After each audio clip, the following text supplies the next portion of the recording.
Follow me to Afghanistan from Pakistan from Peshawar.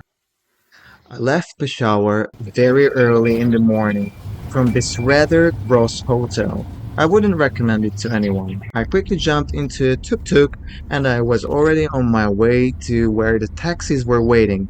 From there, I headed straight to the Torkham border crossing, about 40-50 kilometers away. I was traveling with two Afghan guys, and as we got closer to the border, the landscape began to change, almost like I had already entered Afghanistan. This is where the Pashtun people live. So here I was at the Torkham border, a place I wasn't really excited about. I was exhausted and everything was kind of crowded and chaotic. That's when one of the guards grabbed me by hand and said he'd escort me. I was like, okay, fine. This is the moment where he led me by hand through everything. Apparently, that's the protocol for foreign people. I couldn't shoot at the border, so here I am in Afghanistan. Success, hooray, hooray, and I'm in my taxi driving to Kabul. What I did at the border, I quickly exchanged money. I only had Pakistani rupees, and this is what I had, so I exchanged that. Then I finally found my taxi driver. It was so crowded. Everybody was like jumping on me. I'm gonna take you, I'm gonna take you. I'm like, no, no, no, I have my taxi driver, thank you. Luckily, I found my own taxi driver, sent by someone I knew, because a friend was waiting for me in Kabul. My friends, okay, of course, when you first arrive in Afghanistan and see the street kids and orphans, your heart breaks. But people warned me, if you give money to one child, they'll all be jumping on you, yes, and they tear you apart. They'll reach you they'll reach into your pockets, your bag. It's not a great feeling. So I'm not against kids, obviously, but getting mobbed like that isn't pleasant. As soon as I got to Afghanistan, I was actually so scared and I was so stressed. But the moment I stepped into this country, everything disappeared. I was calm again. And obviously, I was curious about women, so I was looking for women as we were driving. Where are the women? And luckily, I got to take some videos of them that I'll show you later.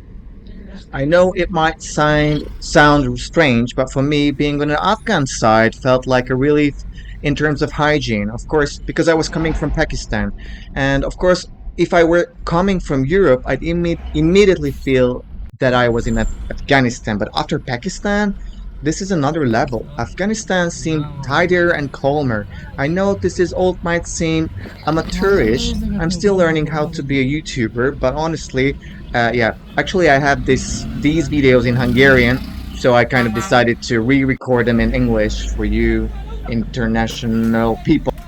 Because of the Western media and all the things that you know or you read about Afghanistan, I was super stressed. And by the way, I didn't even tell my family that I was here. At the moment, no one in my family knew I was in Afghanistan. Only two friends did. I was blown away. If I had come directly from Europe, I probably would have been in total shock. But thanks to Pakistan, I was already somewhat desanitized. Sorry, not desanitized, desensitized. I'm just very amateur, as you can see. Don't take it the wrong way. I love Pakistan, and Pakistani people are amazing, and I'm already planning a trip back to Pakistan. But I'm just telling you what I felt at that moment. We were driving through stunning landscapes. What struck me was that the taxi driver was playing music in the car, even though music is technically banned in Afghanistan. But whenever we reached the Taliban checkpoint, he would quickly turn it off. Even after 6 months in Asia, I was shocked when I had to take off my shoes to use the bathroom. And I really needed to pee. I also just wanted to eat some chips. I hadn't found any food for a while. We drove and finally stopped for lunch. Definitely in a culture shock.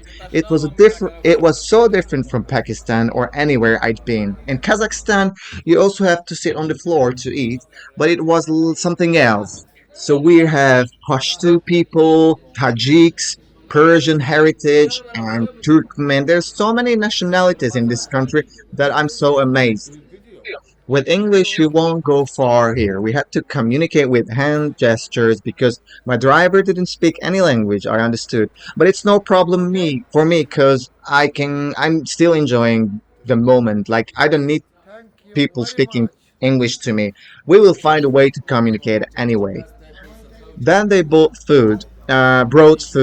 Afghan cuisine is incredible, 5 stars. They serve dishes I'd never even seen before. The rice dish, called plof or pilaf, is a common food in the region.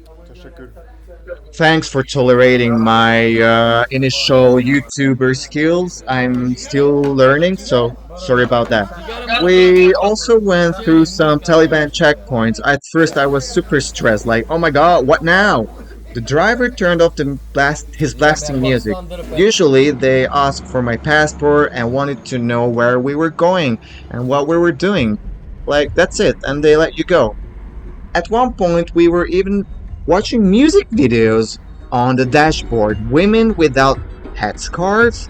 I was like completely shocked. I looked at the driver like, is it allowed here? I couldn't believe it. I even saw women sitting in the middle of the road, probably to stop traffic and ask for money. They were usually with their kids, and I think I even caught this on video. Maybe I'll post it later.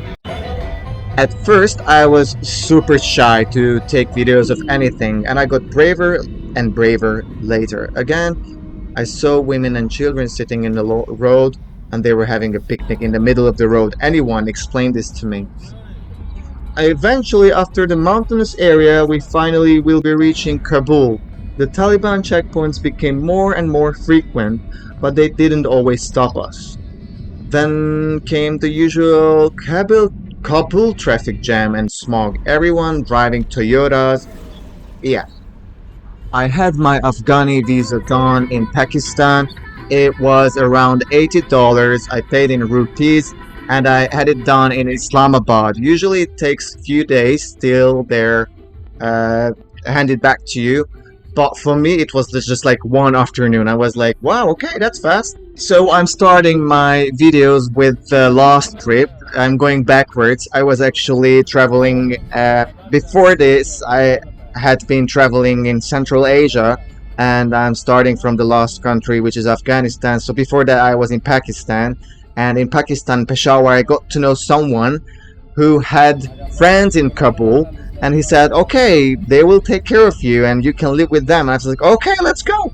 So I was super lucky to got to know these people, and my Afghani trip was a miracle. And I'm gonna show you this for these videos here for you. So if you like it, subscribe, and we'll see each other. Bye.